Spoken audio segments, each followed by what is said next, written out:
আল্লাহ কয় মুমিন, আরে মুমিনের বাচ্চা করে চুরি। আল্লাহ বলে মুমিন, এই মুমিনের বাচ্চা করে দুর্নীতি। আল্লাহ বলে মুমিন, মুমিনের বাচ্চা করে সন্ত্রাসী। আল্লাহ বলে মুমিন, মুমিনের বাচ্চা এমন কোন অন্যায় নাই যেটা করে না। নাম দিছে মুমিন, আসলে মুমিন না ভণ্ড? মুমিন না ভণ্ড? তুমি নবীর উম্মত দাবি করো, সুন্নাহ মানো না, নবীর অপমানে তোমার হৃদয় কাঁদে না। তুমি নবীর উম্মত দাবি করো, সুন্নাহ মানো না, নবীর অপমানে তোমার হৃদয় কাঁদে না। তুমি বিজাতীয় সংস্কৃতিতে শোভেছো পরাণ, তুমি কেমন মুসলমান, তুমি কেমন মুসলমান? ঠিক না? নামাজের সাথে নাই পরিচয়, মানো না কোরআন। নামাজের সাথে নাই পরিচয়, মানো না কোরআন। তুমি কেমন মুসলমান, তুমি কেমন মুসলমান? মুসলমান নামের না কামের? কি হওয়া দরকার বলেন? কি হওয়া দরকার বলেন? কামের, নামের নয়। নামের মুসলমানের অভাব নাই, যার কারণে এখনো পর্যন্ত এদেশে ইসলামী হুকুমত আসে নাই। নামের মুসলমানের অভাব নাই, এ কারণে এই দেশের সরকারে বা রাষ্ট্রে এদেশে এখনো পর্যন্ত ইসলাম আসে নাই। যদি নামের মুসলমান হইতো এত সংখ্যা দরকার ছিল না, বহু আগে ইসলাম কায়েম হয়ে যেত। আল্লাহ বলেন মুমিন। আর হে ঘুষের কারবারি করে, আল্লাহ সব নবীদেরকে নাম যখন দিয়েছেন কোরআনে ভিন্ন ভিন্ন নামে ডেকেছেন, মানে নাম ধরে ধরে ডেকেছেন। যেমন আদমকে আল্লাহ পাক ডাকেন, ঈসাকে ডেকেছেন, নূহকে ডেকেছেন, জাকারিয়াকে ডেকেছেন, ঈসাকে ডেকেছেন, মুহাম্মদকেও ডেকেছেন। কিন্তু তাদের ডাকা আর আমাদের নবীর ডাকা আসমান জমিন পার্থক্য। আল্লাহ বলেন ইয়া আদম উসকুন আনতা ওয়া যাওজুকাল জান্নাহ। আমার আল্লাহ ডাক দিয়া বলেন হে আদম। এখানে আল্লাহ পাক ডাক দিয়া বলেন ইয়া আদম। আদমকে আল্লাহ পাক রব্বুল আলামিন নাম ধরে ডাকলেন। আল্লাহ পাক বলেন ইয়া জাকারিয়া ইন্না নুবাশশিরুকা বিগুলাম। জাকারিয়া নবীকে আল্লাহ পাক রব্বুল আলামিন নাম ধরে ডাকলেন। আল্লাহ পাক বলেন ইয়া ইয়াহইয়া খুযিল কিতাবা বিকুওয়া। ইয়াহইয়া পয়গম্বরকে আল্লাহ পাক রব্বুল আলামিন নাম ধরে ডাকলেন। আমার আল্লাহ বলেন ইয়া নূহ ইহবিতু বিসালামিন মিন্না ওয়া বারাকাতিন আলাইক। এখানে আল্লাহ পাক নূহ পয়গম্বরকেও নাম ধরে ডাকলেন। আল্লাহ পাক রব্বুল আলামিন বলেন ইয়া মূসা লা তাখাফ। এখানে আল্লাহ পাক রব্বুল আলামিন মূসাকে নাম ধরে ডাকলেন। আল্লাহ পাক বলেন ওয়া যাকারিয়া ওয়া ইয়াহইয়া ওয়া ইলিয়াস। এখানেও আল্লাহ পাক রব্বুল আলামিন জাকারিয়া, ইয়াহইয়া, ইলিয়াসকেও নাম ধরে ডাকলেন। ওয়া ইব্রাহিম ওয়া ইসমাঈল ওয়া যাল কিফল। এখানে আল্লাহ পাক ইব্রাহিম, ইসমাঈলকে নাম ধরে ডাকলেন। আমার আল্লাহ পাক রব্বুল আলামিন জায়গায় জায়গায় যত নবীকে ডাকলেন, সব নবীকে আল্লাহ পাক রব্বুল আলামিন নাম ধরে ধরে ডাকলেন। আল্লাহ পাক রব্বুল আলামিন যখন মুহাম্মদুর রাসূলুল্লাহ সাল্লাল্লাহু আলাইহি ওয়াসাল্লামকে ডাকার প্রয়োজনীয়তা অনুভব করলেন, কোরআনের ফাতিহা থেকে নিয়ে নাস পর্যন্ত একটা জায়গাতেও ইয়া মুহাম্মদ বলে আল্লাহ ডাকেন নাই। আমার আল্লাহ পাক সব নবীকে নাম ধরে ধরে ডাকলেও আমার নবীকে নাম ধরেন নাই। আমার আল্লাহ পাক রব্বুল আলামিন আপনার আমার পয়গম্বরকে যখন ডাকলেন, আল্লাহ পাক আদবের সঙ্গে সম্মানের সঙ্গে ডাক দেয়া বলেন ইয়া আইয়ুহান নবী। এখানে আল্লাহ পাক রব্বুল আলামিন নবী বলে সম্বোধন করলেন। আল্লাহ পাক রব্বুল আলামিন কখনো কখনো আমার পয়গম্বরকে রাসূল বলে সম্বোধন করলেন। আল্লাহ বলেন ইয়া আইয়ুহার রাসূল। আল্লাহ পাক কখনো কখনো নবী বলে ডাকছেন, কখনো কখনো রাসূল বলে ডাকলেন। আল্লাহ পাক কখনো কখনো ভিন্ন ভিন্ন নামে ডাকলেন। যেমন নাকি একটা সন্তানকে যখন এলাকার মানুষ মহব্বত করে, পরিবারের লোক মহব্বত করে, তখন একজন এক এক নামে ডাকে। মা এক নামে, বাবা এক নামে, দাদা এক নামে, নানি এক নামে। আমার আল্লাহ পাক রব্বুল আলামিন আকায়ে নামদার মুহাম্মদুর রাসূলুল্লাহ সাল্লাল্লাহু আলাইহি ওয়াসাল্লামকে এত মহব্বত করলেন যার কারণে ভিন্ন ভিন্ন নামে ডাক দেয়া আল্লাহ পাক সুখ পান। আল্লাহ পাক কখনো কখনো নবীকে ডাক দেয়া বলেন ইয়া আইয়ুহাল মুজাম্মিল। এখানে আল্লাহ পাক রব্বুল আলামিন মুজাম্মিল বলে ডাক দেয়। কখনো আল্লাহ পাক ডাক দেয়া বলেন ইয়া আইয়ুহাল মুদ্দাসসির। কখনো আল্লাহ পাক রব্বুল আলামিন বলেন ইয়াসিন ওয়াল কুরআনিল হাকীম। আল্লাহ পাক রব্বুল আলামিন কখনো কখনো বলেন তাহা মা আনজালনা আলাইকাল কুরআনা লিতাশকা। এক এক জায়গায় এক এক নামে এক এক ডাকে সুন্দর করে আল্লাহ পাক আপনার আমার নবীকে ডাকলেন। আল্লাহ পাক কোনো জায়গায় মুহাম্মদ বলেন নাই, সব জায়গায় মুহাম্মদ বাদ দিয়া নবী আর রাসূল বললেন। আল্লাহ পাক বলেন লাকাদ কানা লাকুম ফি রাসূলিল্লাহি উসওয়াতুন হাসানা। এখানে আল্লাহ পাক আমার নবীকে রাসূল বলে সম্বোধন করলেন। আল্লাহ পাক ডাক দেয়া বলেন লাকাদ জাআকুম রাসূলুম মিন আনফুসিকুম। এখানে আল্লাহ পাক রাসূল শব্দটাই ব্যবহার করলেন। আল্লাহ পাক রব্বুল আলামিন যদিও কোনো জায়গায় মুহাম্মদ শব্দ উল্লেখ করলেন, কিন্তু ওই জায়গায় মুহাম্মদের পাশে আবার রাসূল শব্দটাও লাগাইলেন। যার কারণে আল্লাহ বলেন মুহাম্মাদুর রাসূলুল্লাহ ওয়াল্লাযীনা মাআহু আশিদ্দাউ আলাল কুফফার। এখানে আল্লাহ পাক রব্বুল আলামিন মুহাম্মদের পাশে রাসূল শব্দটাও লাগায় দিলেন। আমার আল্লাহ অন্য আয়াতে বলেন ওয়ামা মুহাম্মাদুন ইল্লা রাসূল। আল্লাহ পাক রব্বুল আলামিন মুহাম্মদ তো আল্লাহর নবীকে ডাক দেয়া বলেন মুহাম্মদ তো মুহাম্মদ নয়, তিনি হলেন রাসূল। অন্য আয়াতে আল্লাহ পাক বলেন মা কানা মুহাম্মাদুন আবা আহাদিম মির রিজালিকুম ওয়ালাকির রাসূলুল্লাহ ওয়া খাতামান নাবিয়্যিন। এখানে আল্লাহ পাক রব্বুল আলামিন বললেন মুহাম্মদ তোমাদের কোন পুরুষের পিতা নয়, মুহাম্মদের পরিচয় দুইটা।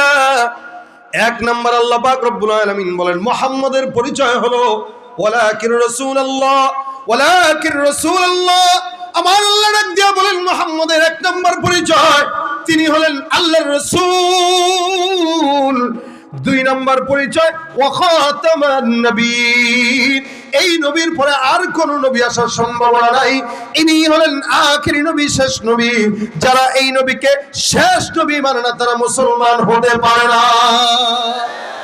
নবীর পরে নবী আছে। আল্লাহ নবী ডাক দেয়া বলেন আমার পরিচয় হলো এমন একটা দেয়ালের মতো, যেই দেয়ালের মধ্যে সমস্ত ইটগুলো লাগানো হয়ে গেছে, একটা মাত্র ইটগুলা বাকি। যেই ইটটাকে আল্লাহ পাক লাগানোর মাধ্যমে নবুয়তের দেয়াল পরিপূর্ণ করে দিয়েছেন। কিয়ামত পর্যন্ত আর কোন নবী আসার সম্ভাবনা নাই। আজকে সমাজে যারা গোলাম আহমদ কাদিয়ানীকে কাফের মনে করে না, এগুলা সব হলো কাদিয়ানীদের মতো কাফেরের দল। নবীর পরে নবী নাই, বলেন নবীর পরে নবী নাই। সংসদে আইন চাই। এদেশে রাষ্ট্র ক্ষমতার পালা বদল বারবার দেখেছি। মদের আইন পাশ হয়েছে, কিন্তু কাদিয়ানি কাফের আইন পাশ হয় নাই। আগামীর বাংলাদেশে যদি ইসলাম ক্ষমতায় আসে, আমরা চাই কাদিয়ানি কাফের এটা সংসদে পাশ হোক। ঠিক কিনা জোরে বল। কি হবে শেষ নবীজির উম্মত বলে দাবি করে যদি ওই নবীর চেয়ার কাদিয়ানীরা দখল করে? কি হবে শেষ নবীজির উম্মত বলে দাবি করে যদি ওই নবীর চেয়ার কাদিয়ানীরা দখল করে? নবীজির জন্য যদি রক্তের বহে নদী, নবীজির জন্য যদি রক্তের বহে নদী, তবুও হটবো না এই দাবি থেকে। কি হবে বেঁচে থেকে অযথা বিদ্যা শিখে যদি না করতে পারি শোষণবিহীন সমাজটাকে? কথা জোরে বলতে হবে। কাদিয়ানী কি? ভাইরা আমার, আল্লাহ পাক রব্বুল আলামিন পরিচয় তুলে ধরলেন। মুহাম্মদের শেষ পরিচয় ওয়ালাকির রাসূলুল্লাহ ওয়া খাতামান নবিয়্যিন। অর্থাৎ কোরআনের মধ্যে আল্লাহ পাক কোন জায়গায় মুহাম্মদকে শুধু মুহাম্মদ বলেন নাই, লকব দিয়ে দিয়ে ডাকছেন।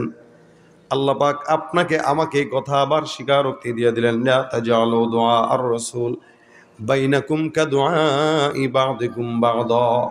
হে মুমিনের দল, তোমরা নবীকে অন্যান্য মানুষকে যেভাবে ডাক দাও, আল্লাহর নবী মুহাম্মদুর রাসূলুল্লাহকে সেমনে ডাকবা না। আল্লাহ পাক রব্বুল আলামিন কেমনে ডাকবে এটাও পয়গম্বরের উম্মতদেরকে শিখায় দিলেন। শুধু তাই নয়, নবীর সামনে কথা কিভাবে বলবে আল্লাহ পাক সেটাও শিখাই দিয়ে বললেন, লা তারফাউ আসওয়াতাকুম ফাওকা সাওতিন নবী। খবরদার, নবীর সামনে যখন কথা বলবা তখন এলোমেলো কথা বলবা না, গলা উঁচু করে কথা বলবা না। নবীর সামনে কথা বলার সময় সতর্ক থাকবা যাতে রাসূলের কথার উপরে তোমার কথার আওয়াজ না যায়। সুবহানাল্লাহ। এত মর্যাদা আল্লাহ পাক রব্বুল আলামিন আপনার আমার নবীকে দান করলেন। এ মুসলমান, সেই নবীর উম্মত আমরা। আল্লাহ পাক যেমন নাকি মর্যাদার দিক থেকে সর্বোচ্চ বানাইছেন, সৌন্দর্যের দিক থেকে আল্লাহ পাক সবচাইতে সুন্দর বানাইছেন, যার কারণে এই গোটা দুনিয়াতে যত মানুষ আছে সব মানুষের মধ্যে সবচাইতে সুন্দর হলো মুহাম্মদুর রাসূলুল্লাহ সাল্লাল্লাহু আলাইহি ওয়াসাল্লাম। সব কিছু আল্লাহ পাক আদেশ দিয়া বানাইলেও আপনার আমার নবীকে আল্লাহ পাক নিজের হাতে মহব্বত করে ভালোবেসে বানিয়েছে। একদিন কবি হাসান বিন সাবিত রাদিয়াল্লাহু তাআলা আনহু, আপনারা কি নাম শুনছেন উনার? কবি হাসান বিন সাবিত, আমরা যাদের উত্তরসূরি। উনি কবিতার চর্চা করতেন। নবী করিম সাল্লাল্লাহু আলাইহি ওয়াসাল্লাম যার কারণে আলাদা একটা মেম্বার বানিয়ে দিয়েছেন যে তুমি বসে বসে আমার নিয়ে কবিতা লিখবা আর কাফেরদের বিরুদ্ধে কবিতা লিখবা। একদিন হাসান বিন সাবিত রাসূলের চেহারার দিকে তাকায় আছেন, আহ কি সুন্দর। নবী বসা, তো সে নিচে বসা। নবীর ডাক দিয়ে তাকায় তাকায় দেখতেছেন। নবী বলে, কি দেখো গো হুজুর আপনাকে? সাহাবা আজমাইন এটাই ছিল, রাসূলের মহব্বতের চেহারায় তাকায় থাকতো। 3 দিন 4 দিনের ক্ষুধা পর্যন্ত নবীর চেহারা একবার দেখার সাথে সাথে নিবারণ হয়ে যেত। এটা ছিল সাহাবা আজমাইনদের রাসূলকে দেখার একটা প্রেম, একটা নেশা। এক সাহাবীর যুদ্ধের ময়দানে চোখ খুলে গেছে, জিহাদের ময়দানে গেছে, তো তোর একটা তীর এসে চোখে লেগে চোখ খুলে গেছে। এই চোখ হাতের ভিতরে নিয়ে রাসূলের কাছে দৌড় দিছে। ডাক দিয়া কে রাসূলুল্লাহ, চোখটা একটু লাগায় দেন। চোখ একটা আছে একটা নাই, বুঝেন অবস্থা। যুদ্ধের ময়দান থেকে চোখ হারায়া চোখটা হাতে নিয়ে নবীর কাছে আসছে, কয় হুজুর চোখটা একটু লাগায় দেন। নবী ডাক দেয়া কয়, সবর করো, যুদ্ধের জন্য ঈমানের জন্য চোখ হারাইছো, তো চোখের বিনিময়ে আল্লাহ তোমার জান্নাত দান করবেন। রাসূলের কথা যেটা, চোখের বিনিময়ে জান্নাত দিবেন। সাহাবী কয়, হুজুর আল্লাহর কাছে কি জান্নাতের কোনো অভাব পড়ছে? কয় না, সেটা তো পড়ে নাই। কয় তাহলে আমার চোখ নিয়ে আল্লাহ আমাকে জান্নাত দেওয়া লাগবে কেন? বুঝেন নাই কথা আপনারা? প্রশ্নটা কি যুক্তি না অযৌক্তিক? আল্লাহর কাছে জান্নাতের অভাব আছে বলে না, তাহলে আমার চোখ নিয়ে কেন জান্নাত দেওয়া লাগবে? হুজুর আমি চোখও চাই, আল্লাহর জান্নাতও চাই। নবী বলেন, বাপরে বাপ, কাম তো সারছে। নবী যেই জামানায় থাকবো, বেঁচে থাকবো, চোখ একটা থাকবে না।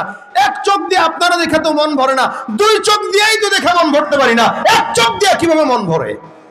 নবী চোখটা লাগায় দেন। রাসূল সাল্লাল্লাহু আলাইহি ওয়াসাল্লাম তার বরকতি হাতে চোখ নিয়ে সাহাবের এখানে লাগায় দিয়েছেন। সাহাবী বলতেছেন, ইয়া রাসূলুল্লাহ, আগে যেটা ছিল ভালো, ওই ভালোটার চাইতে এটা যেন পাওয়ার বেশি বেড়ে গেছে।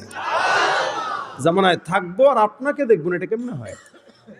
সাহাবাদের প্রেম ছিল এটা, নবীকে দেখার জন্য পাগল। আম্মা জান আয়েশা বলেন, কখনো কখনো ঘরের ভিতরে লাইট নিবানো। প্রত্যেকটা মানুষের একটা সূর্য আছে, সকালবেলা উদিত হয়। লানা শামসুল ওয়ালিল আফাক, শামস আল্লাহর নবীর আম্মা জান আয়েশা রাদিয়াল্লাহু তাআলা আনহা বলেন, প্রত্যেকটা মানুষের একটা সূর্য আছে যেটা সকালবেলা উদিত হয়। আমি আয়েশার একটা সূর্য আছে, প্রতিদিন এশার নামাজের পর আমার ঘরের মধ্যে উদিত হয়। আম্মা জান আয়েশা কখনো কখনো সুই দিয়া কিছু সেলাই করতেন।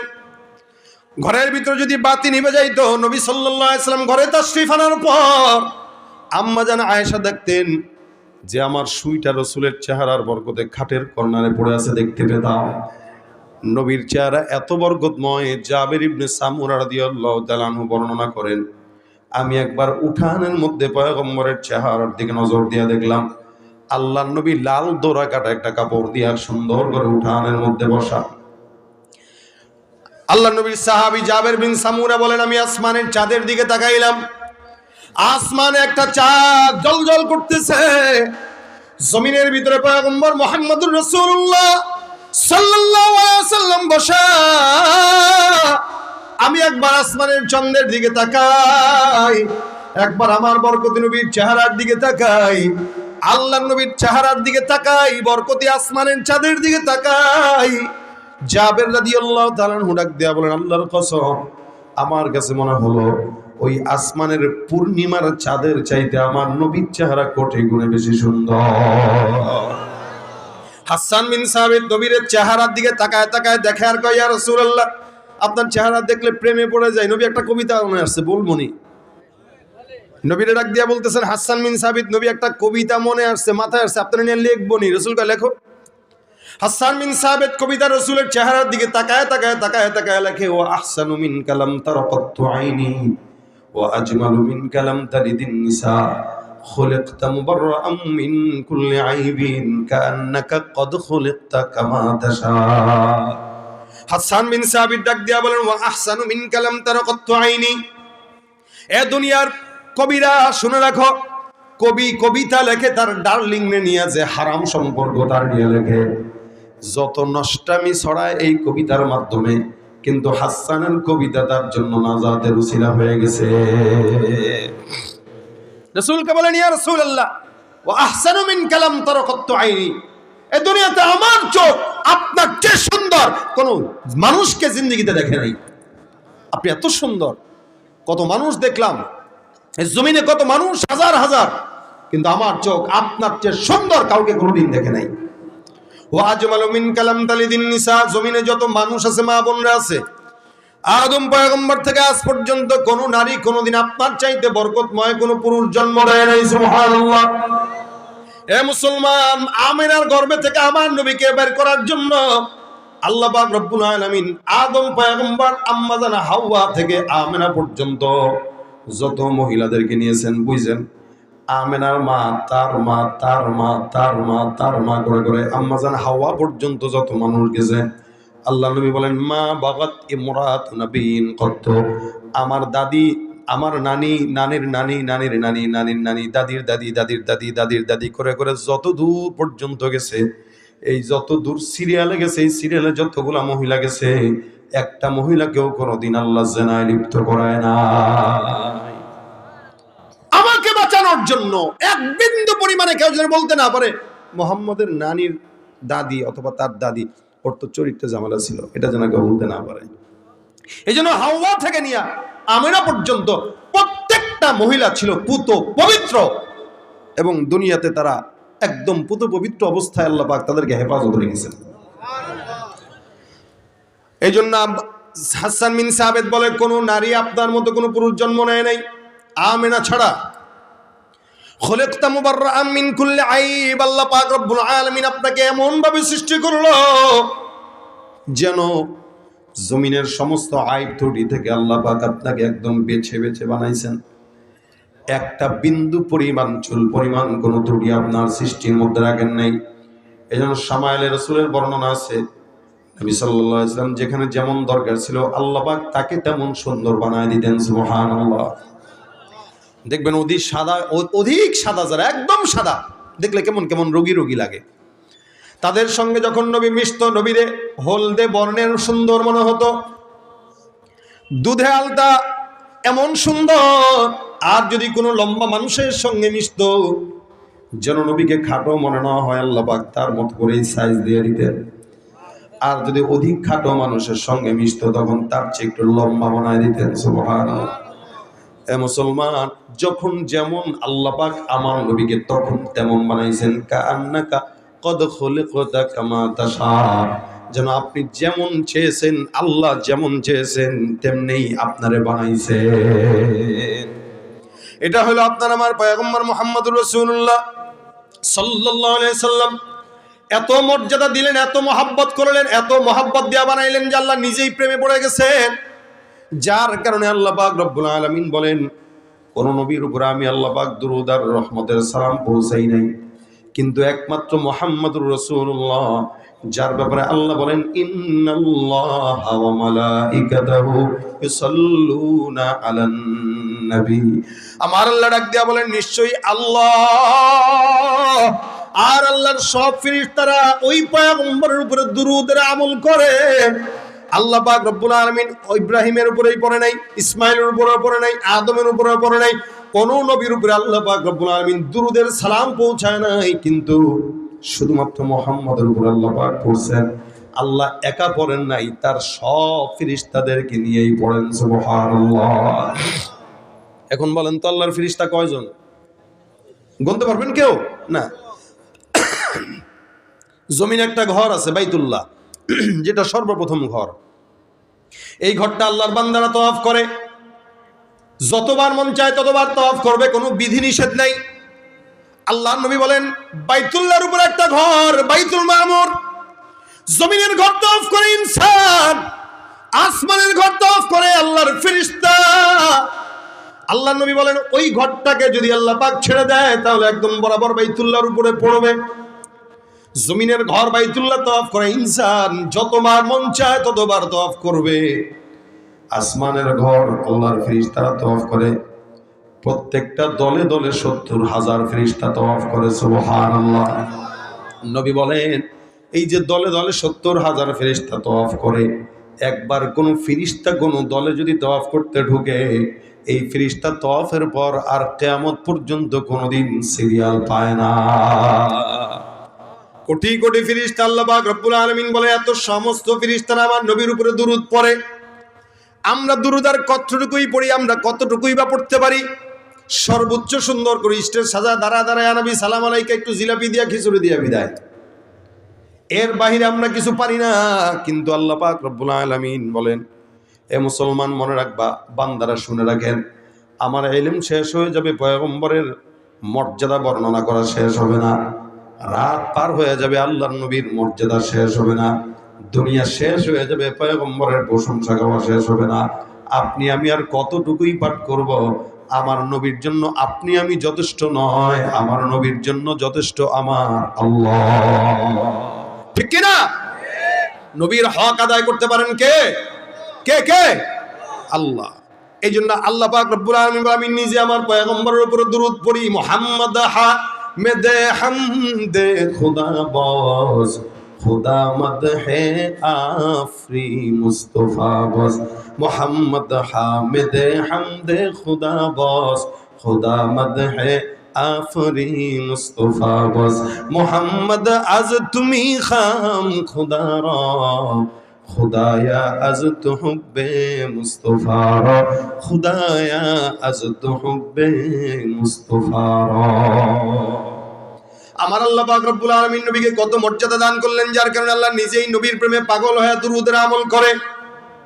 আল্লাহ পাক কোন নবীর উপরে দুরূদ পড়েন নাই, শুধুমাত্র মুহাম্মদুর রাসূলুল্লাহর উপরে পড়লেন।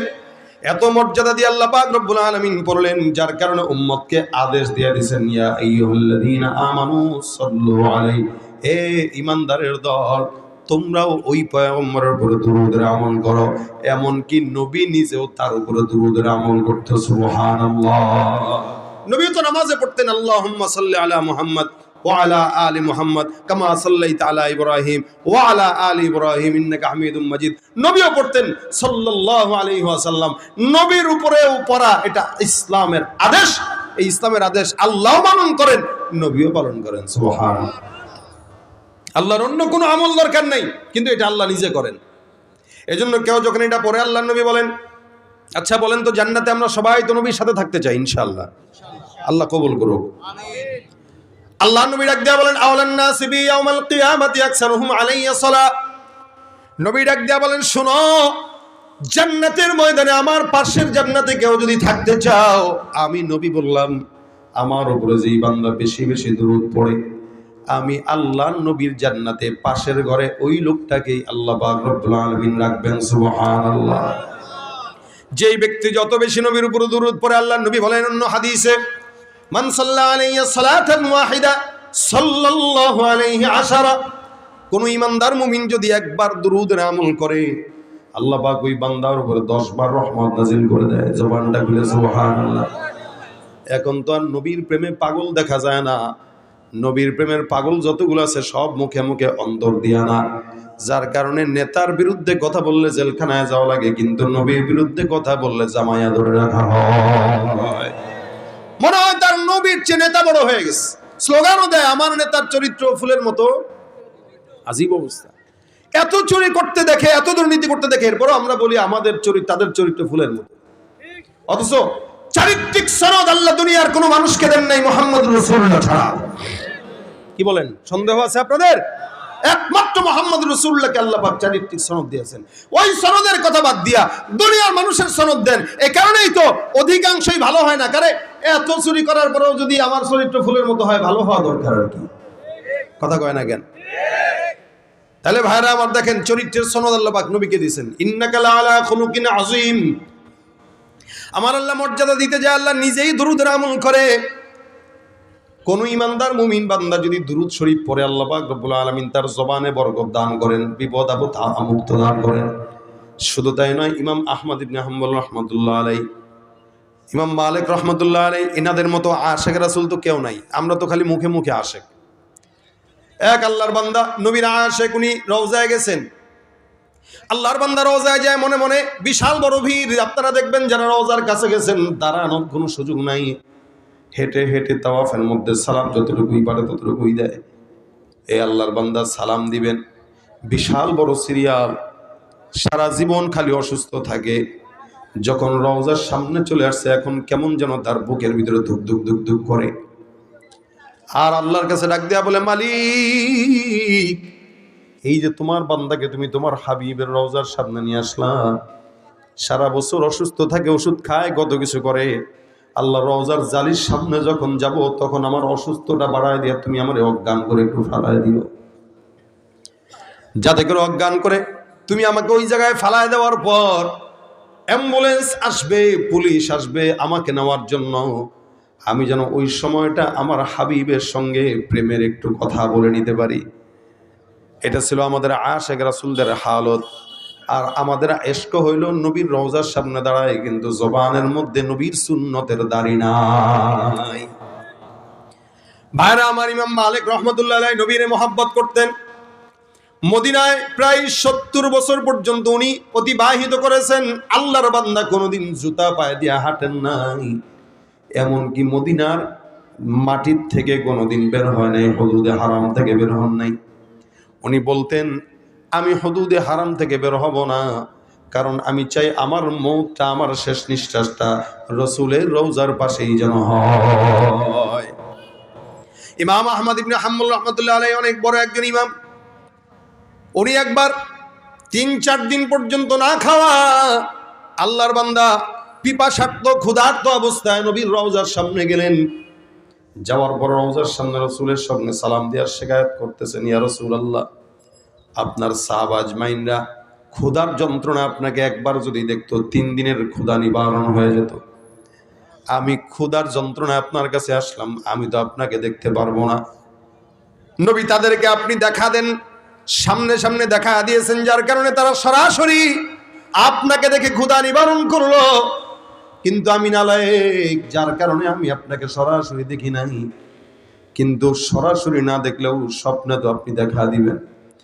রাসূলের রওজার সামনে যায় ইমাম আহমদ ইবনে হাম্বল রাহমাতুল্লাহি আলাইহি, সুন্দর করে শিকায়াত করে আল্লাহ নবীর নামে দুরূদ পড়তে পড়তে রওজার সামনে ঘুমায় গেছে। এখন তো ভিড় বেড়ে গেছে, যার কারণে রওজার সামনে ঘুমানোর চিন্তাও করা যায় না। আমি নিজেই 2015 সালে যখন যাই, তখন একদম খালি। ওই যে রওজাতুম মিন রিয়াজিল জান্নাহ, এই জায়গায় কত রাত সময় কাটানো হয়েছে। হাজী সাহেবদের দিন যত যাচ্ছে, সমস্ত লৌকিকতাগুলো বাড়তেছে, যার কারণে ভিড়ও বাড়ে। এই যে ভিড় বাড়তেছে, ইবাদত নাই। যত মানুষ সামনে যায়, সবগুলা মোবাইল নিয়ে ব্যস্ত, নবীকে সালাম দিতে ব্যস্ত থাকে না। খাটিয়া আশিক রাসূল যারা নবীর রওজার সামনে যায়, তারা নিজেদেরকে স্থির রাখতে পারে না। এ আল্লাহর বান্দা রাসূলের রওজার সামনে যায়, ডাক দিয়া বলে, ইয়া রাসূলুল্লাহ, আপনাকে বলতেছি, আপনার সাহাবা আজমাইন আপনাকে দেখে দেখে ক্ষুধা নিবারণ করত। আমি আপনার সামনে আসলাম, দেখতে পারি নাই। দয়া করে পয়গম্বর, আপনি আমার ক্ষুধাটা একটু নিবারণ করে দেন। এই কথা বলে দুরূদ পড়তে পড়তে আল্লাহর বান্দা ঘুমায় গেলেন। ঘুমের ভিতরে স্বপ্নের মধ্যে তাকায় দেখেন, ডান পাশে আবু বকর, বাম পাশে ওমর বসা। পিছন থেকে যাতে আলী তাকে ধাক্কা দিয়া ডাক দিয়া বলে, এ ইমাম আহমদ ইবনে হাম্বল, তাড়াতাড়ি উঠে যাও। ঘুমের ভিতরে আল্লাহর বান্দা স্বপ্নের ভিতরে দেখে আবু বকর আর ওমর, ওদিক দিয়ে আলী রাদিয়াল্লাহু তাআলা আনহু তারা ডাক দিয়া বলে, তাড়াতাড়ি উঠো, আকায়ে নামদার মুহাম্মদুর রাসূলুল্লাহ আসবে। ইমাম আহমদ ইবনে হাম্বল রাহমাতুল্লাহ আলাইহি লাফ দিয়া জেগে যায়, তাকায় দেখে পয়গম্বর হাজির। আল্লাহ নবী সাল্লাল্লাহু আলাইহি সাল্লাম হাজির হয়ে হাতের ভিতরে রুটির টুকরা নিলেন। আবু বকরকেও এক টুকরা ছিঁড়ে দিলেন, ওমরকেও এক টুকরা ছিঁড়ে দিলেন, আলীর হাতে এক টুকরা ছিঁড়ে দিলেন, আর এক টুকরা আহমদ ইবনে হাম্বলের হাতের মধ্যে ধরায় দিলেন। ইমাম আহমদ ইবনে হাম্বল রাহমাতুল্লাহ আলাইহি যখন হাতের ভিতরে রুটিটা নিলেন, সবাই রুটি মুখে দিয়া খায়, ইমাম আহমদ ইবনে হাম্বলও খায়। আল্লাহর বান্দা খাইতে খাইতে হঠাৎ করে তাকায় দেখে ঘুম থেকে জেগে গেলেন। রওজার সামনে শোয়া অবস্থায় আল্লাহর নবীকে উনি স্বপ্ন দেখলেন। নবী স্বপ্নের মধ্যে তাকে রুটি খাওয়ায় দিলেন, হাতের মধ্যে ধরায় দিলেন। ইমাম আহমদ ইবনে হাম্বল রাহমাতুল্লাহ আলাইহি হাতের ভিতরে তাকায় দেখে রসুলের ঘুমে দেওয়া ওই রুটিটা তার হাতের মধ্যে এখনো লেগে আছে। তাকায় দেখে হাতে রুটি, রসুলের স্বপ্নে দেওয়া রুটি। এরকম অসংখ্য ইমামরা, অসংখ্য বুজুর্গানে দিনে ইমাম আসম কুফি নামে একজন ইমাম ছিলেন, নাহু সরফের অনেক বড় ইমাম। এ আল্লাহর বান্দা যখন কথা বলতেন তখন তার জবান থেকে সুঘ্রাণ আসতো, আর ঠোঁটের মধ্যে সবসময় কি যেন চুষতেন, এরকম জিহ্বা ভিজাইতেন। আমরা যেরকম জিহ্বা দিয়া ঠোঁট ভিজাই, আল্লাহর বান্দা জিহ্বা দিয়া ঠোঁট ভিজাইতেন। আর কথা যখন বলতেন তখন তার জবান থেকে মিশকের ঘ্রাণ আসতো। একবার ওনার খাদেম ডাক দিয়া বলে, হুজুর আমি বুঝলাম না, আপনাকে সব সময় কথা বলতে অবস্থায় ঠোঁটের মধ্যে আপনাকে ঠোঁট ভিজাইতে দেখি আর আপনার মুখ থেকে সুঘ্রাণ পাই, এটার কারণ কি? আজকে আমাদেরকে বলতেই হবে। ইমাম আসিম কুফি রাহমাতুল্লাহ আলাইহি ডাক দিয়া বলেন, শোনো, আমি আল্লাহর নবী সাল্লাল্লাহু আলাইহি ওয়াসাল্লামের নামের দুরূদের আমল অনেক বেশি করি। নবীর নামের দুরূদ আমি সব সময় আমার জবানে উঠাই, 24 ঘন্টা আমার মুখে সাল্লাল্লাহু আলাইহি ওয়াসাল্লাম। আমি একবার স্বপ্নের ভিতরে দেখলাম আকায়ে নামদার মুহাম্মদুর রাসূলুল্লাহ সাল্লাল্লাহু আলাইহি ওয়াসাল্লাম স্বপ্নে হাজির। আল্লাহর নবী স্বপ্নের মধ্যে এসে আমার ঠোঁটের মধ্যে, জবানের মধ্যে চুমা খাইলেন। আমার কপালে চুমা খায় ডাক দিয়া বললেন, যেই ঠোঁট মুহাম্মদের পাগল ওই ঠোঁট জান্নাতি ঠোঁট। নবী আমার ঠোঁটে চুমা খাইলেন, কপালে চুমা খাইলেন, আলিঙ্গন করে বিদায় হয়ে গেলেন। আল্লাহর কসম করে বলি, ঘুম থেকে যখন জাগলাম, আমি ঘুম থেকে জাগার পর আমি আমার অনুভব করলাম ঠোঁটের থেকে যেন কেমন মধুর মতো মিষ্টতা অনুভব করলাম। ওই দিনের পর থেকে নিয়ে আমি যতবার কথা বললাম, যখনই কথা বলি তখন আমার ঠোঁটের মিষ্টতার পাশাপাশি আমার ঠোঁট থেকে জান্নাতের খুশবু, মিশকের খুশবু বের হয়। সুবহানাল্লাহ। হে মুসলমান, আল্লাহ পাক এমন একটা আমল আপনাকে আমাকে দান করলেন, যে আমলটা যেই বান্দা পড়বে নবীর নামের বরকত ওই বান্দা বরকতময় হয়ে যাবে। এই জন্য আল্লাহ পাক আদেশ করলেন, ইয়া আইয়ুহাল্লাযীনা আমানু সাল্লু আলাইহি ওয়া সাল্লিমু তাসলিমা। তোমরা ওই পয়গম্বরের উপর দুরূদের আমল করো। আমাদের ওলামায়ে কেরামদের তাজরিবা হলো, অসংখ্য আকাবের বুজুর্গানে দিনটা বলে গেছে, কোন মানুষ যদি যত বড় বিপদে পড়ুক না কেন, যত ঝামেলায় পড়ুক না কেন, সব বিপদ ঝামেলা দূর করার একমাত্র বড় উপায় হলো, অন্যতম উপায় পয়গম্বরের নামের দুরূদের আমল সাল্লাল্লাহু আলাইহি ওয়াসাল্লাম। আপনার ব্যবসায় বরকত হয় না, আপনি দুরূদের আমল করা শুরু করেন। আপনার জেহেন জায়গা দুর্বল। আমাদের ওস্তাদরা বলতেন, পরীক্ষার সময় বেটা আগে প্রশ্ন উত্তর খুলবি, তার আগে দুরূদ পড়বি, দুরূদ পড়ে তারপরে প্রশ্ন খুলবি, আল্লাহ পাক তোর জেহেন খুলে দিবেন। আলহামদুলিল্লাহ, যতবার আমল করেছি ততবার নবীর দোয়ার বরকতে, রসুলের নামের বরকতে সওয়াব পেয়েছি এবং ফায়দাও পেয়েছি। আপনাদেরকেও বলি, যাদের ঘরের ভিতরে নারীরা সন্তান সম্ভবা, আপনি আপনার বিবিকে বলে দেন সবসময় দুরূদের আমল করতে, দেখবেন দুরূদের বরকতে পেটের সন্তানটা বরকতময় হয়ে যাবে। ফসলে বরকত হয় না, দুরূদ পড়ে পানি ছড়ায় দেন। ঘরের ভিতরে বিবিকে বলেন, বাচ্চাকে দুধ যখন পান করাইবা তখন সুন্দর করে দুরূদ শরীফের আমল করো, নিজেও দুরূদের আমল করেন। এমনও তো হতে পারে আল্লাহ পাক দুরূদের বরকতে আপনাকে ডাক দিয়া পয়গম্বরের রওজার সামনে দাঁড় করায় দিবেন। সুবহানাল্লাহ। আরব সাগর পারি দেব, নাইকো আমার তোরি, পাখি নই যে উড়ে যাব, ডানাতে ভর করি। আরব সাগর পারি দেব, নাই তো আমার তোরি। পাখি নই যে উড়ে যাব, ডানাতে ভর করি। আমার আশায় আছে সম্বল নাই, আশায় আছে সম্বল নাই, করি কি উপায়। মনে বড় আশা ছিল যাব, মনে বড় আশা ছিল মদিনায়। সালাম আমি করব গিয়ে, সালাম আমি করব গিয়ে নবীর রওজায়। মনে বড় আশা ছিল যাব মদিনা, মদিনা যাইতে পারলাম না, মদিনা দেখতে পারলাম না। আমি অসহায় তাই এত দূরে, আমি অসহায় তাই এত দূরে রই, শুধু সালাম জানাই মদিনা যাইতে পারলাম না, মদিনা দেখতে পারলাম না। মদিনার নাম কত সুন্দর,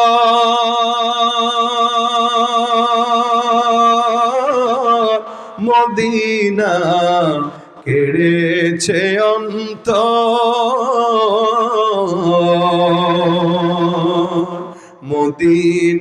মদিনার নাম কত সুন্দর, মদিনা কেড়েছে অন্তর। ওই মদিনার পথের ধুলি আমি, ওই মদিনার পথের ধুলি আমি মাখতে পারলাম না, মদিনা দেখতে পারলাম না, মদিনা যাইতে পারলাম না। আমি অসহায় তাই এত দূরে, আমি অসহায় তাই এত দূরে রই, শুধু সালাম জানাই মদিনা দেখতে পারলাম না, মদিনা যাইতে পারলাম না। মনে বড় আশা ছিল যাব মদিনায়। যেতে চাই তো ইনশাআল্লাহ, চাই সবাই। আল্লাহ মদিনার জন্য কবুল করে বলেন আমিন। মদিনা যদি যেতে চান আমল একটা, কয়টা? একটা। বেশি বেশি আজকে থেকে নিয়ত করেন, যখন সময় হয় তখন দুরূদের আমল করবেন। বসে আছেন সাল্লাল্লাহু আলাইহি ওয়াসাল্লাম, শুয়ে রয়েছেন সাল্লাল্লাহু আলাইহি ওয়াসাল্লাম। আশরাফ আলী থানভী রাহমাতুল্লাহ আলাইহি একটা আমল দিয়েছেন ওনার কিতাবে। উনি বলেন, কোন ইমানদার মুমিন যদি প্রতিদিন 1000 বার দুরূদ শরীফ পড়ে ঘুম যায়, আল্লাহ পাক তার ফজল ও করমে স্বপ্নে পয়গম্বরকে দেখা দিয়ে দিবেন। এটা ইয়াকিনের সাথে পড়বেন, ইয়াকিনের সাথে ইনশাআল্লাহ। হয়তো আলসামি লাগবে, কিন্তু রসুলকে একবার দেখার পরে এমন লোভ লাগবে, মনে হবে যে আরো ভালো করে দেখি, বেশি দেখি। তাই আমল বাড়াই দিচ্ছেন। এই জন্য যে দোকানপাটে আছেন দোকানপাটে পড়বেন, রিক্সা চালান রিক্সা চালানো অবস্থায় পড়বেন, হুন্ডা চালাইতেছেন হুন্ডা চালানো অবস্থায় পড়বেন, মাদ্রাসায় বসে আছেন তো তখন পড়বেন। অর্থাৎ আমরা আমাদের সময় যেই পরিমাণে অপচয় করি, এটা যদি একটা হাতে ডিজিটাল তসবিহ উঠায় নেন, দেখবেন ওই ডিজিটাল তসবির বরকতে আপনার প্রত্যেক দিন না হলে 5-7 হাজার বার দরুদ পড়া হয়ে গেছে।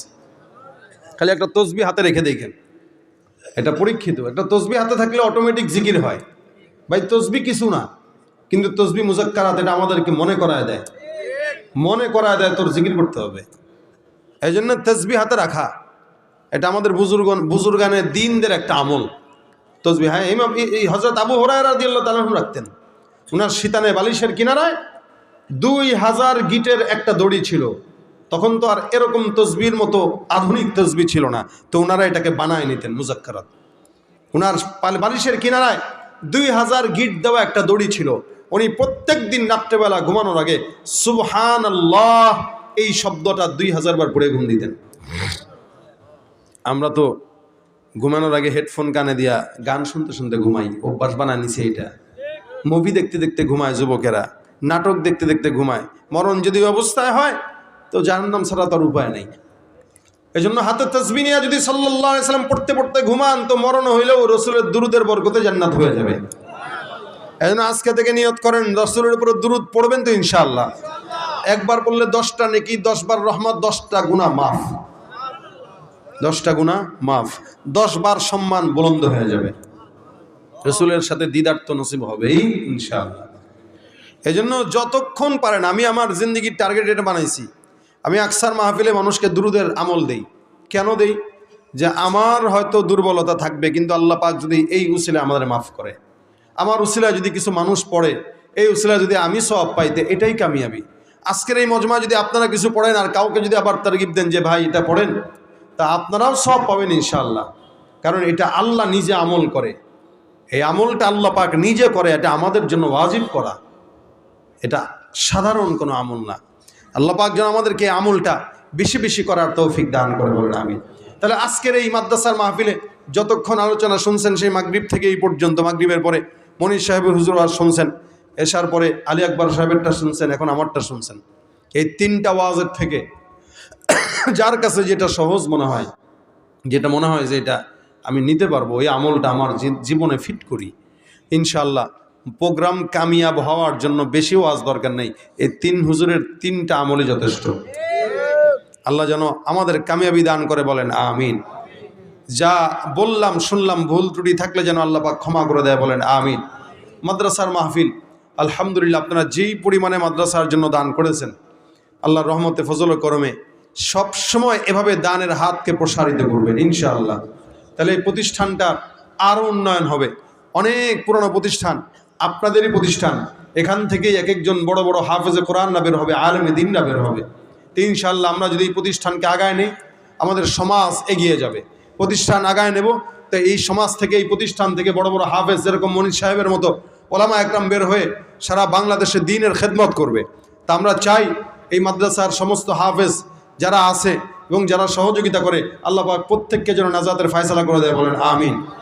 আলোচনা যতটুকু হলো এতটুকুই শেষ, বাসা পর্যন্ত নেব দুরূদ শরীফ। রাজি আছে ইনশাআল্লাহ? রাজি আছে ইনশাআল্লাহ? আল্লাহ পাক যেন আজকের এই মজমাকে এতটুকুতেই বরকতময় করেন বলেন আমিন। এই শেষমেশ উঠবেন মোনাজাত না দিয়া?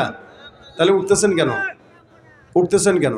এক সময় আমরা মাহফিল করতাম, মাহফিলের শেষে মানুষ ভিড়ত কেন? যে গজব কি বলে, ওয়াজ যতটুকু শুনছি বা না শুনছি, মোনাজাতটা ধরে যাই। এক সময় মানুষ আখেরি মোনাজাতের জন্য রাস্তায় আশেপাশে দাঁড়ায় থাকতো, মোনাজাতের আগে ঢুকে যেত। আর এখন কোন জামানা আসলো, ওয়াজ শুনে 1.5-2 ঘন্টা, 5 ঘন্টা, 10 ঘন্টা, মোনাজাতের আগে শয়তান কয়, রে বেটা উঠ, আমার খালাতো ভাই না তুই, এনে কি থাকবি আর? তো খালাতো ভাই বলে উঠায় দেয়। যারা উঠতেছে এরা সবাই শয়তানের খালাতো ভাই, একদম সোজাসুজি বলে দিলাম। যারা উঠতেছে মোনাজাত ছাড়া এরা শয়তানের খালাতো ভাই। এতক্ষণ শয়তান তারে শুনাইছে, হাতের ভিতরে ময়লা নিয়ে তারে বাড়িতে পাঠাবে, জানে যে ও গুনাহ করলে এই গুনাহ সাফ হওয়ার দরকার নেই, ও যেন গুনাহগার হয়ে থাকে, এই কারণে ময়লা সাফ ছাড়াই বাসায় নিতে চাইতেছে। তা আমরা শয়তানের খালাতো ভাই হয়ে যেতে চাই না, আমরা মোনাজাত করে নিষ্পাপ হয়ে যেতে চাই ইনশাআল্লাহ। তা আমার সঙ্গে সর্বশেষ একটা নাতে রাসূল গাবেন, আওয়াজ দিয়া গাবেন সবাই। আল্লাহ পাক রব্বুল আলামিন আমাদেরকে এই নাতে রাসূলের বরকতে যেন কবুল করে বলেন আমিন। আমি আপনাদের সামনে যেই নাতে রাসূল পরিবেশন করবো, এটা পরিচিত, সবাই পারেন। অনেকেই রাসূলের শানে নাত গান গাইতে চান, ভুলভাল গান। আমাদেরকে অনেকে মেসেজ দেয় যে আপনাদের গজলের বই থাকলে আমাদেরকে জন্য নিয়ে আসবেন। তাদের জন্য চর্চার জন্য গজলের বই আছে, যেগুলোর পরিচিত আমাদের, এগুলোর সম্বলিত। চর্চা করবেন ইসলামী সংস্কৃতি, তাহলে গান বাজনা অপসংস্কৃতি এগুলো দূর হয়ে যাবে। ইসলামী সংস্কৃতি যতদিন সমাজে থাকবে, অপসংস্কৃতি আউল বাউল ফাউলরা সমাজে জায়গা পাবে না। ইনশাআল্লাহ। ইশকে নবী, आवाज दिया, इश्के नबी जिंदाबाद, इश्के नबी जिंदाबाद, इश्के नबी जिंदाबाद, इश्के नबी जिंदाबाद, इश्के नबी হয় না, আওয়াজ হয় না, জবান খুলে ইশকে নবী, ইশকে নবী, ইশকে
इश्के नबी, इश्के नबी जिंदाबाद, इश्के नबी जिंदाबाद।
জিন্দাবাদ সাল্লাল্লাহু আলাইহি ওয়াসাল্লাম। আমরা দুরূদ শরীফ পড়ি, আল্লাহুম্মা সাল্লি আলা মুহাম্মাদ ওয়া আলা আলি মুহাম্মাদ কামা সাল্লাইতা আলা ইব্রাহিম ওয়া আলা আলি ইব্রাহিম ইন্নাকা হামিদুম মাজিদ। আল্লাহুম্মা বারিক আলা মুহাম্মাদ ওয়া আলা আলি মুহাম্মাদ কামা বারাকতা আলা ইব্রাহিম ওয়া আলা আলি ইব্রাহিম إنك حميد مجيد. أستغفر الله ربي من كل ذنب وأتوب إليه. لا حول ولا قوة إلا بالله العلي العظيم. মেহেরবানি করে সবাই দোয়া করব যারা আজকে মাদ্রাসায় দান করেছে, দেশ থেকে প্রবাস থেকে, আল্লাহ পাক যেন সকলের দানকে কবুল করে। আল্লাহুম্মা আনতাস সালাম রব্বানা যালামনা আনফুসানা ওয়া ইল্লাম তাগফির লানা ওয়া তারহামনা লানাকুনান্না মিনাল খাসিরিন। ربنا فاغفر لنا ذنوبنا وكفر عنا سيئاتنا وتوفنا مع الأبرار. رب اغفر لي ولوالدي وللمؤمنين يوم يقوم الحساب. হে আল্লাহ, মেহেরবানি করে আজকের মজমাকে তুমি কবুল ও মঞ্জুর করে নাও। যা আলোচনা হয়েছে আমল করার তৌফিক দান করে দাও। হে আল্লাহ, ভুল ত্রুটি থাকলে ক্ষমা করে দাও। সওয়াবগুলো মদিনার রওজা মুবারকে পৌঁছায় দাও। মালিক গো, মেহেরবানি করে সকল প্রকার বালা মুসিবত থেকে আমাদেরকে হেফাজত করো। আয় আল্লাহ, মাহফিলে যারা দান করেছে, টাকা দিয়ে, শ্রম দিয়ে, মেধা বুদ্ধি মাশওয়ারা দিয়ে, আল্লাহ প্রত্যেকের সহযোগিতা কবুল মঞ্জুর করে নাও। আয় আল্লাহ, যারা দান করেছে বিদেশ থেকে, প্রবাস থেকে, আল্লাহ প্রত্যেকের জানে মালে বরকত দান করে দাও। আয় আল্লাহ, মাদ্রাসার জন্য যারা মহব্বত করে, কষ্ট মুজাহাদা করে, সবাইকে নাজাতের জরিয়া বানায় দাও। অসুস্থদেরকে শেফায়ে আজলা দায়মা নসিব করো। আল্লাহ, অভাবগ্রস্তদের অভাব দূর করে দাও। ঋণগ্রস্তদের ঋণগুলো পরিশোধ করে দাও। আয় আল্লাহ, আমাদের ভিতরে যারা বিপদে আছে, আল্লাহ সব প্রকার বালা মুসিবত বিপদ থেকে তাদেরকে হেফাজত করো। রব্বুল আলামিন, আমাদের মধ্যে যাদের মা বাবা, দাদা দাদি, নানা নানি, ভাই বোন, আত্মীয় স্বজন অন্ধকার কবরে শুয়ে আছে, আল্লাহ প্রত্যেকের কবরগুলোকে জান্নাতের বাগান বানায় দাও। যাদের মা বাবা বেঁচে আছে, মা বাবার খেদমত করার তৌফিক দান করে দাও। মা বাবাকে আল্লাহ নেক হায়াতে তাইয়্যিবা তাওয়িলা দান করে দাও। আয় আল্লাহ, মেহেরবানি করে আল্লাহ আমাদেরকে তুমি তোমার হাবিবের রওজা না দেখায় মওত দিও না। যারা একবার দেখেছে বারবার যাওয়ার তৌফিক দান করে দিও আল্লাহ। রব্বুল আলামিন মাদ্রাসার উস্তাদ ছাত্রদেরকে কবুল করে নাও। হে আল্লাহ, মাওলানা মনিরুল ইসলাম আইবি সাহেব সহ আলী আকবর সহ আল্লাহ যারা উলামা একরামরা দ্বীনের কথা বলে, প্রত্যেককে তুমি স্বাস্থ্য কণ্ঠ সুস্থ রেখে দ্বীনের খেদমত করার তৌফিক দাও। রব্বুল আলামিন এই মাদ্রাসায় যারা একবার হাফেজ পড়ানো হয়েছে আল্লাহ তাদেরকে তুমি তোমার খাঁটি হক্কানি রব্বানি হিসেবে কবুল মঞ্জুর করে নাও। এলাকার উপরে খাস রহমত নাজিল করে দাও, বাংলাদেশের উপরে খাস রহমত নাজিল করে দাও। মা বোনদেরকে পর্দার বিধান মেনে চলার তৌফিক দান করে দাও। মা বোনদেরকে সকল প্রকার বালা মুসিবত থেকে হেফাজত করো আল্লাহ। আল্লাহুম্মা সাল্লি আলা মুহাম্মাদিন নবিয়্যিল উম্মি ওয়া আলা আলিহি ওয়া সাল্লিম তাসলিমা। রব্বিরহামহুমা কামা রাব্বায়ানি সগীরা। সুবহান রাব্বিকা রাব্বিল ইজ্জাতি আম্মা ইয়াসিফুন ওয়া সালামুন আলাল মুরসালিন ওয়ালহামদুলিল্লাহি রাব্বিল আলামিন। আসসালামু আলাইকুম ওয়া রাহমাতুল্লাহ।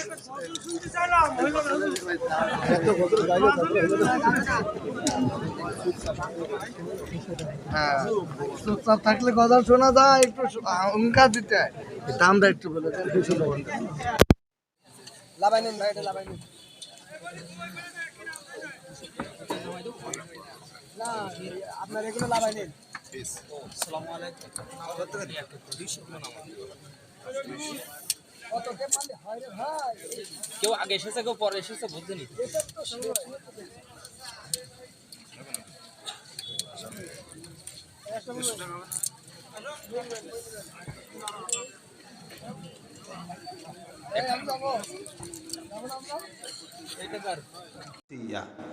আল্লাহ ছাড় দেন, ছেড়ে দেন, ছাড় দেন, ছেড়ে দেন। ভাই আপনার এই মাইকের এটা ঠিক করতে করতে তো চাকরি আমার 1000 টাকা দিয়েন। অতিরিক্ত চাপ না, আপনার এটা এদিকে কাইতে হয়ে রয়েছে। আপনি ধরুক না ধরতে বললো আমি ধরছি, এদিকে কাইতে হয়ে রয়েছে, এটা সোজা করতে হবে। মেরে পাস সফর কা সমানা বলগল উলা বিকমালিহি কশফত দুজা বিজমালিহি হাসুনত জমিউ খিসালিহি সল্লু আলাইহি ওয়া আলিহি। জবান খুলে মোহাব্বতের সকলে একটু জিকির করি লা ইলাহা, আওয়াজ দিয়ে লা ইলাহা ইল্লাল্লাহ, লা ইলাহা ইল্লাল্লাহ, লা ইলাহা, লা ইলাহা ইল্লাল্লাহ, লা ইলাহা ইল্লাল্লাহ, লা ইলাহা ইল্লাল্লাহ, লা ইলাহা, লা ইলাহা ইল্লাল্লাহ মুহাম্মাদুর রাসূলুল্লাহ সাল্লাল্লাহু আলাইহি ওয়াসাল্লাম। আলহামদুলিল্লাহ, বেলের মাঠ দারুল কোরআন হাফিজি মাদ্রাসার উদ্যোগে 44তম বার্ষিক ওয়াজ মাহফিল ও হালকায় জিকিরের আজকের সম্মানিত দিনপ্রিয় ইসলাম প্রিয় ভাইরা, আল্লাহ পাকের দরবারে লাখো কোটি শুকর ও সুজুদ যে রব্বুল ইজ্জত আজকের এই দিনই মজমায় আমাদের সকলকে আসার বসার তৌফিক দিয়েছেন। কালিমাতুশ শুকর আদায় করি, জবান খুলে বলি আলহামদুলিল্লাহ। যতক্ষণ থাকবো মুখতাসার সময় আপনাদের সামনে কিছু মুজাকারা হবে। এই অল্প সময় যেন আল্লাহ পাক বরকত দান করে এবং যা বলবো শুনবো আল্লাহ পাক এগুলোকে আমাদের আমলের জরিয়া হিসেবে কবুল করে বলেন আমিন। শেষ পর্যন্ত স্বতঃস্ফূর্ততার সঙ্গে থাকবেন কারা কারা হাত দিতে দেখতে চাই। নারায়ে তাকবীর, হাত নামান। যদি আপনাদের স্বতঃস্ফূর্ত জবাব থাকে কিছু কথা বলবো। বহুদূর আমি আস্তে আস্তে বলছিলাম যে অনেক দিন পরে এই অঞ্চলগুলোতে ঢুকেছি, তাও এই জায়গাগুলোতে ঢুকে হচ্ছে আমাদের মহব্বতের ভাই মনিরুল ইসলাম আইবি সাহেব, যিনি এই মাদ্রাসাকে ওনার নিজের মনে করে। আমি একবার বলেছিলাম যে ডেটটা না দিই, কারণ দূরে প্রোগ্রাম করা আমাদের জন্য একটু কষ্ট। এরপরেও উনি বলছেন ভাই আমার মাদ্রাসা, এটা উনি হেফজও শেষ করছেন এই মাদ্রাসায়। ওই জায়গা থেকে ওনার মাধ্যমে, ওনার মহব্বতে, ওনার নিজস্ব প্রতিষ্ঠান আমি আমার নিজের মনে করি। এই কারণেই আজকে এত দূরে সফর করে আসা। আল্লাহ পাক যেন আমার আশাটা একদম বৃথা না যায়, সেই জায়গা থেকে আপনাদেরকে বলবো, যা আলোচনা হোক, আমি এলেমহীন আমলহীন মানুষ। আল্লাহ পাক আমার এই জবান থেকে ক্ষুদ্র ক্ষুদ্র কিছু কথা, যেটা যেন আমরা সবাই আমলের জজবা দিয়ে শুনতে পারি, আমল করার নিয়তে শুনতে পারি, বলেন আমি। আর এই পাশে যারা আছে দাঁড়ানো, আমি সবাই অনুরোধ করবো একটু ভিতরে ঢুকে যেতে। স্বেচ্ছাসেবক যারা আছেন সবাইকে ভিতরে ঢুকায় দেন, বসায় দেন, দাঁড়িয়ে যেন কেউ না থাকে। ভাইরা আমার, আমরা এখানে যারা বসা, আমাদের সবার একটা পরিচয় আছে। এখানে আমরা দলের কোনো পরিচয় আসিনি। কেউ আসছেন দলের পরিচয় যে আমি অমুক দলের তমুক দলের? না, এই দলের পরিচয় দুনিয়াতেই, আখিরাতে দলের কোনো পরিচয় চলবে না, একমাত্র ইসলাম ছাড়া। কি মনে হয় আপনাদের, নাকি সন্দেহ আছে? আখিরাতে ইসলাম ছাড়া অন্য কোনো দল পরিচয় নাই, দুনিয়াতেই যত দলাদলি আর পরিচয়। আমরা এখানে যারা আসছি, আমাদের পরিচয় আমরা এক নবীর উম্মত, এক আল্লাহর গোলাম। আসতে বললেন নাকি আপনার কাছে আপনার রাজনীতির পরিচয় বড়? নাকি ইসলামের পরিচয় বড় না রাজনীতির পরিচয় বড়? তা বলেন আমরা কি মুসলমান? আমরা কি? আমরা এক আল্লাহর গোলাম, এক নবীর উম্মত। বলেন এক আল্লাহর গোলাম, এক নবীর। এটা আপনারও পরিচয়, আমারও পরিচয়। এখানে যারা আছেন সবার পরিচয় এটাই। এর বাইরে আর কোনো পরিচয় আমাদের দ্বিতীয় থাকে না।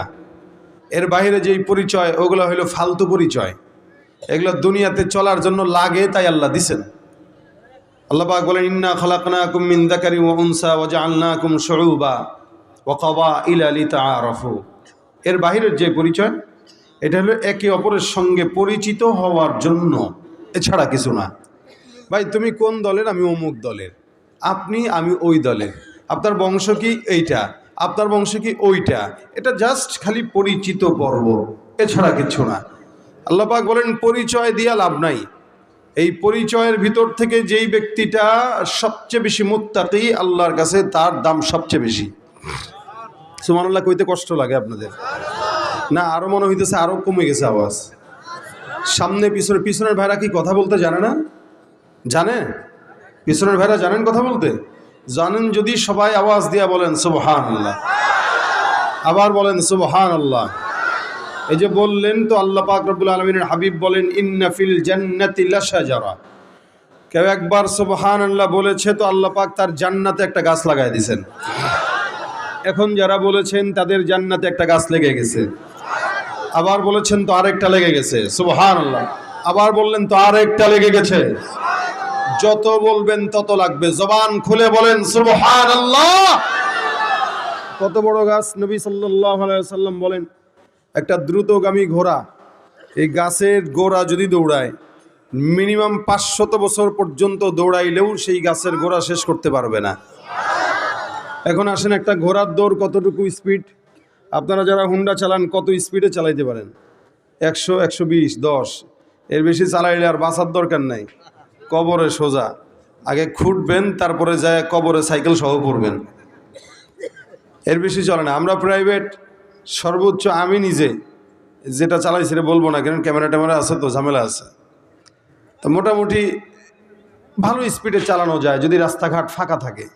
কিন্তু কতটুকুই আর, গাড়ির মিটার 180-তে দেওয়া, আপনি 70-এ চালাইতে পারবেন। সর্বোচ্চ টেনে হেঁচড়ে 70-এর উপরে উঠতে পারবেন, কিন্তু ইঞ্জিনে ধোয়া উঠে যাওয়ার সম্ভাবনা আছে। এর চেয়ে বেশি ক্ষমতা তার নাই। আমি গত কয়েক বছর আগে একবার মক্কা থেকে মদিনায় সফরে যাচ্ছিলাম। হঠাৎ করে আমাদের বাস চলতেছে, তো স্বাভাবিক আরবে যেই গাড়িগুলো চলে বা দেশের বাইরে যেই গাড়িগুলো চলে, এগুলো মিনিমাম 120 গতিতে চলে, মিনিমাম। এটা তার একদম কমন একটা স্পিড। 120 গতিতে যখন গাড়ি চলতেছে, আমরা হঠাৎ করে তাকায় দেখলাম ডান পাশ দিয়ে একটা ঘোড়সওয়ারি তার ঘোড়াকে আমাদের গাড়িকে চোখের পলকে ওভারটেক করে সামনে চলে গেল। তা আমার গাড়ি যদি চলে 120-এ, না হলেও এই ঘোড়ার দৌড় আছে 180। আমরা কিছুক্ষণ তাকায় রইলাম অবাক হয়ে, ধুলা উঠতেছে। মনে হইল 10-15 সেকেন্ডের বেশি সময় লাগে নাই, আমাদের চোখে ধুলা দিয়ে সে উধাও হয়ে গেছে মরুভূমিতে। তার মানে এই ঘোড়াটা না হইলেও 200 কিলোমিটারের বেশি গতিতে চলতেছে।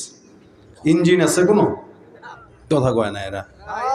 ভাই আমি আগে এই বলে নিই, আপনাদের আওয়াজ স্বতঃস্ফূর্ত যেমন ফিডব্যাক আসবে, আমার আলোচনা তেমনই হবে। কারণ আপনারা কবরস্থানের নীরবতা বানায় রাখবেন আর মনে করবেন বক্তা আপনাদেরকে উল্টায় দিবে একদম দুনিয়া। এত সহজ না। সারা বছর প্রোগ্রাম করি, এত জুত নাই গলার। আপনারা গলা বাঁচাইবেন, আমি গলা বাঁচায় কথা বলবো। আপনারা যদি সজাগ থাকেন, ওয়াজও হবে, ফাঁকে দু একটা গজলও শোনাবো। এখন আপনাদেরকে আমি ঠেলে ঠেলে গজল শোনানোর মতো কোনো ইচ্ছা আমার নেই। এখন আপনারা কি করবেন সেটা আপনাদের হিসাব। কথা যদি আমার সাথে বলেন তাহলে আলোচনা আমি করব, যদি না বলেন তাহলে চুপচাপ চোখ বন্ধ করে ওয়াজ করে চলে যাওয়ার যোগ্যতা আল্লাহ আমার দিয়েছে। সুতরাং আপনারা কোনটা করবেন এটা আপনাদের হিসাব। খালি হাক করে তাকায় থাকেন না চেহারার দিকে, হাঁ করে না তাকায় ব্যাট কায় খালি খালি হু হা করা লাগে। বউর লগে বসছেন স্বামী একসাথে, খালি যদি বউ খালি এমনি আসে স্বামী কবে কি রে এটা ব্যাক করলে কি, যদি আই লাভ ইউ কইলে আই লাভ ইউ টু তো বলা লাগে। তা আমি আপনাকে আই লাভ ইউ কইতেছি, আপনারা টু ও কন্যা হু ও কন্যা কি আমরা দেখতে পারেন না নাকি? হ্যাঁ, তা আওয়াজ টাওয়াজ দিলে ওয়াজ হবে, গজল হবে। আর নইলে চুপচাপ আমি আলোচনা করে চলে যাই। একটা বারও জিজ্ঞাসা করবো না ভাই ঠিক না ভাই ঠিক, কিচ্ছু জিজ্ঞাসা করবো না, আমি আমার মতো চলে যাব। আপনারা যে স্যার আমিও তো স্যার বলে দিলাম, আর দ্বিতীয়বার যেন বলতে না হয়। দেখেন, একটা ঘোড়ার যদি এত স্পিড হয়, দ্রুতগামী একটা ঘোড়ার যদি এত স্পিড হয়, তাহলে আল্লাহ পাক রব্বুল আলামিন দুনিয়ার ঘোড়ার এই হালত হলে জান্নাতের যেই ঘোড়া ওইটা কত বড় স্পিডওয়ালা হবে এটা তো বোঝাই যায়। নবী সাল্লাল্লাহু আলাইহি সাল্লাম বলেন, যেই জান্নাতের গাছ লাগবে সুবহানাল্লাহর বিপরীতে এটার গোড়া এত বড়, দ্রুতগামী ঘোড়া 500 বছর দৌড়াইলেও শেষ করতে পারবে না। তার মানে দৌড়াইতেই থাকবে, দৌড়াইতেই থাকবে, দৌড়াইতেই থাকবে। সুবহানাল্লাহ। যতক্ষণ বসা থাকবে আওয়াজ হবে। আবার বলেন সুবহানাল্লাহ, আলহামদুলিল্লাহ, আল্লাহু আকবার। আল্লাহ কবুল করুক, বলেন আমিন। দেওয়া হবে। সর্বপ্রথম পিতা ইমরান হোসেন, ইমরান ভাই কই? আজমির পিতা ইমরান হোসেন। আমরা একটু দ্রুত চলে আসি, একটু দ্রুত চলে আসি। এরপর আবু তাহের, পুকুর বাগডাঙ্গা। এরপরে আছে শরীফুল ইসলাম, ইউনুস আলী, হাওলি, পূর্বপাড়া।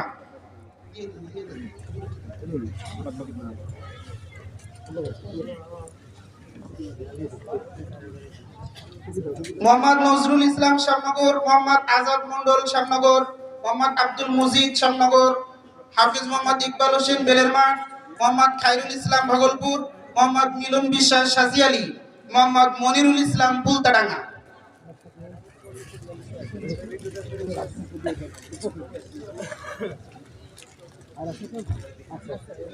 আর আমাদের 6টা লজিংওয়ালা আছে। ডাক্তার আবু সাইদ, শ্যামনগর।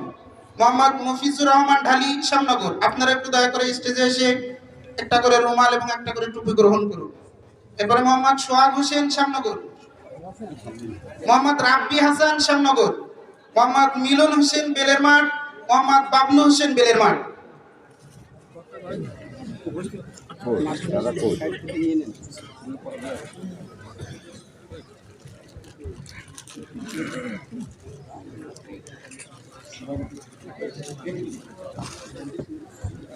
এবং আমাদের সভাপতি সাহেবকে একটা পাগড়ি এবং একটা রুমাল এবং একটা টুপি প্রদান করা হবে।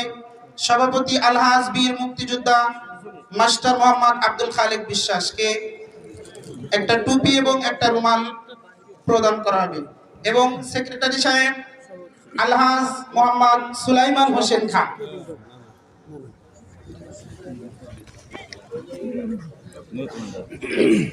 আলহামদুলিল্লাহ, আমরা যারা এদিকে সেদিকে দাঁড়িয়ে আছি একটু দয়া করে প্যান্ডেলের মধ্যে বসে যাই।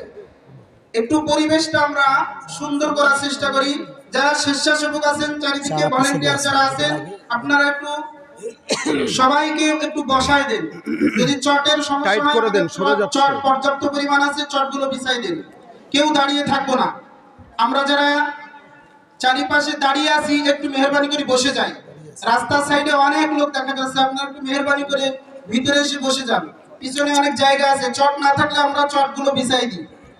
স্বেচ্ছাসেবক যারা আছেন আপনারা দয়া করে একটু আশেপাশের লোকগুলো বসাই দেন। রাস্তায় আমরা কেউ থাকবো না, দাঁড়িয়ে থাকবো না। মাহফিলের আদব রক্ষা করে আমরা প্রত্যেকেই বসে যাই। আলহামদুলিল্লাহ, এই পর্যায়ে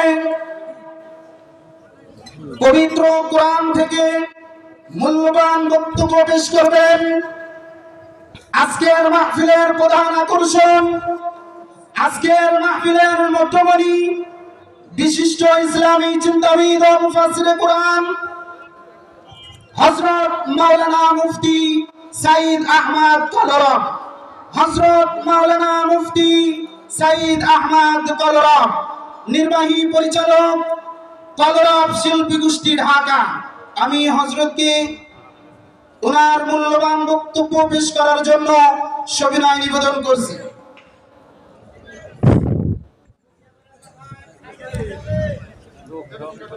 আসসালামু আলাইকুম ওয়া রাহমাতুল্লাহি ওয়া বারাকাতুহু।